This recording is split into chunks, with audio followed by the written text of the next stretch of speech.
UP के मनीष गुप्ता हत्याकांड में 6 पुलिस वालों को आरोपी बनाया गया। कानपुर के कारोबारी मनीष गुप्ता की हत्या के मामले में सीबीआई ने चार्जशीट दाखिल कर दी। सीबीआई की चार्जशीट में 6 पुलिस वालों को हत्या का आरोपी बनाया गया। 27 सितंबर 2021 को गोरखपुर के एक होटल में मनीष की मौत हुई थी, जिसके बाद इसकी जांच का जिम्मा सीबीआई को सौंपा गया था।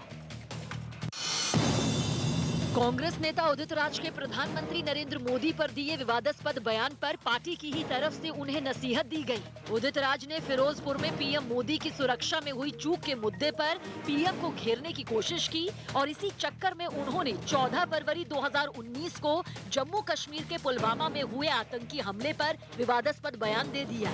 मैंने ट्वीट किया कि पुलवामा का साजिश पीएम मोदी जी की ही हो सकती है। उदित राज के इस बयान से सियासत में उबाल आ गया, जिसके बाद कांग्रेस की तरफ से उन्हें सोच समझकर बोलने की सलाह दी गई कि हम लोगों को बिना कोई सबूत के या बिना किसी जानकारी के इतने गंभीर मसलों पर अपना बयान नहीं देना चाहिए।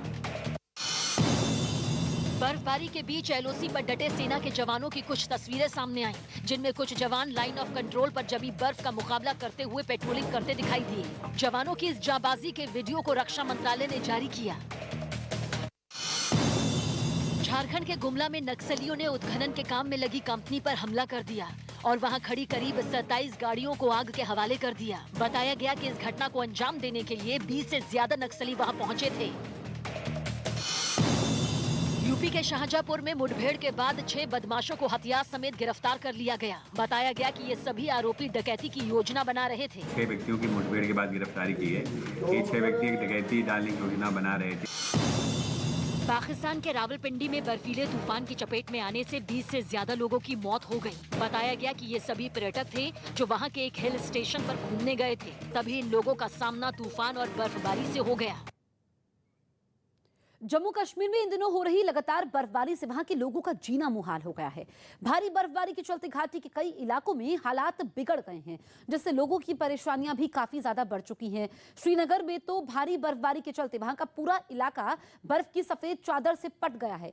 सड़कों से लेकर घरों तक सब जगह बर्फ का कब्जा दिखा, जिसे हटाने के लिए बड़ी बड़ी मशीनों को काम पर लगाया गया।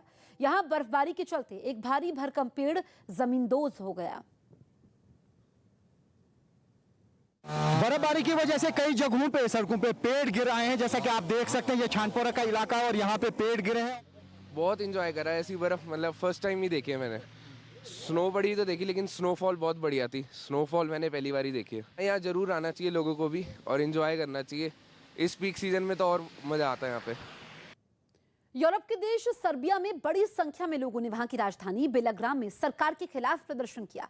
इन प्रदर्शनकारियों ने वहां लिथियम खनन से जुड़ी सभी प्लानिंग पर रोक लगाने की मांग की और अपनी आवाज बुलंद करने के लिए उन्होंने जोरदार प्रदर्शन किया। कड़ाके की ठंड में ये प्रदर्शनकारी एक हाईवे पर उतर आए और अचानक लोगों को हाईवे पर देखकर वहां से गुजरने वाली गाड़ियों के पहिए थम गए। इस बीच एक ड्राइवर ने रास्ता रोके जाने का विरोध किया तो वहां हाथापाई शुरू हो गई। हालांकि इस दौरान प्रदर्शनकारियों ने एम्बुलेंस को तो आगे जाने दिया, लेकिन बाकी गाड़ियों को लौटना पड़ा। Mi smo ovde zato što smo preprečili svojim telima put da objavimo da nismo spremni da prodajemo svoju zemlju। हाँ, कई दूसरे शहरों में भी लोगों ने इसी तरह प्रदर्शन किया। वाराणसी में बजरंग दल के कार्यकर्ताओं ने हंगामा किया। वाराणसी के घाट पर विवादास्पद पोस्टर लगाने के मामले में हुई कार्रवाई पर बजरंग दल के कुछ कार्यकर्ताओं ने हंगामा किया। 2 दिन पहले गंगा के कुछ घाटों पर पोस्टर लगाए गए थे, जिनमें लिखा था काशी के गंगा घाट पर गैर हिंदुओं का प्रवेश वर्जित है। का परचम है और दूसरी बात है कि हिंदू हित की बात हम करते हैं, हिंदुत्व के लिए है। मुंबई में सीबीआई के दफ्तर में 68 लोग कोरोना पॉजिटिव पाए गए। इनमें सीबीआई के कर्मचारी, अधिकारी और बाकी दूसरे स्टाफ भी शामिल हैं। यूपी में कानपुर और कन्नौज के बाद अब वाराणसी में जीएसटी की टीम ने गुटखा कारोबारी के ठिकानों पर छापा मारा। गुटखा कारोबारी लक्ष्मीकांत पांडे पर टैक्स चोरी का आरोप लगाया गया है। बिहार के औरंगाबाद में जेडीयू सांसद महाबली सिंह के क्रिकेट के मैदान में गिर गए। बताया गया कि वो वहां चल रहे एक टूर्नामेंट के फाइनल मैच का उद्घाटन करने पहुंचे थे। तभी उनका संतुलन बिगड़ गया और सांसद नीचे गिर पड़े।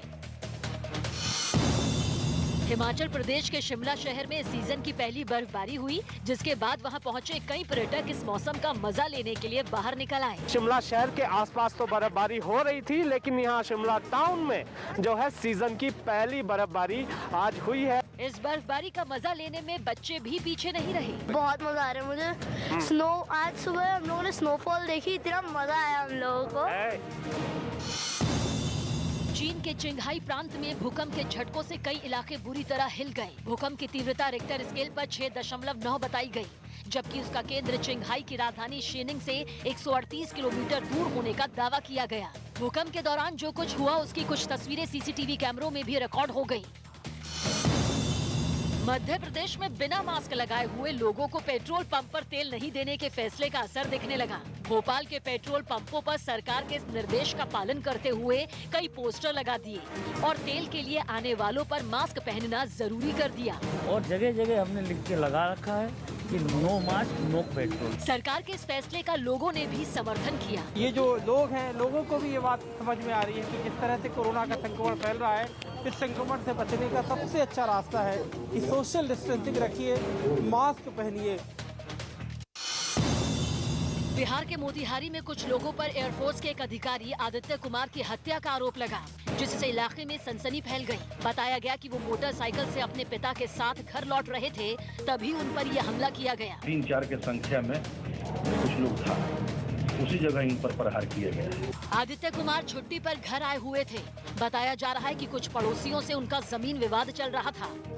उत्तर प्रदेश के जालौन से एक हैरान करने वाली तस्वीर सामने आई, जहां बीजेपी के एक पूर्व जिला मंत्री की जन्मदिन की पार्टी में जमकर लात घूंसे चले। बताया गया कि बीजेपी नेता पवन सिंह तोमर ब्रजवासी होटल में अपने जन्मदिन की पार्टी दे रहे थे, जिसमें बीजेपी के कुछ विधायक और जान पहचान के लोग शामिल हुए। लेकिन इसी बीच वहां 2 और अनजान युवक पार्टी में बिन बुलाए आ गए और वो जश्न में शरीक हुए पवन सिंह के साथियों से खाने पीने की बात पर उलझ पड़े। दोनों गुटों में पहले कहासुनी हुई और फिर नौबत गाली गलौच और मारपीट तक पहुंच गई। जन्मदिन की पार्टी छोड़ दोनों गुट एक दूसरे से भिड़ गए। घटना का वीडियो होटल में लगे सीसीटीवी कैमरे में रिकॉर्ड हो गया, जिसमें दोनों गुट एक दूसरे से गुत्थम गुत्था करते दिखे। सामने आए वीडियो में कुछ लोग तो एक शख्स को गिराकर उस पर ऐसे टूट पड़े जैसे उसकी जान ही ले लेंगे। ये लोग उस शख्स पर काफी देर तक लात घूंसे बरसाते रहे, जिसके बाद बीजेपी नेता ने मारपीट की सूचना पुलिस को दी, लेकिन पुलिस के पहुंचने से पहले ही दोनों युवक वहां से 9-2-11 हो गए। आरोप है कि दोनों युवक नशे की हालत में थे, जिससे विवाद और गहरा गया।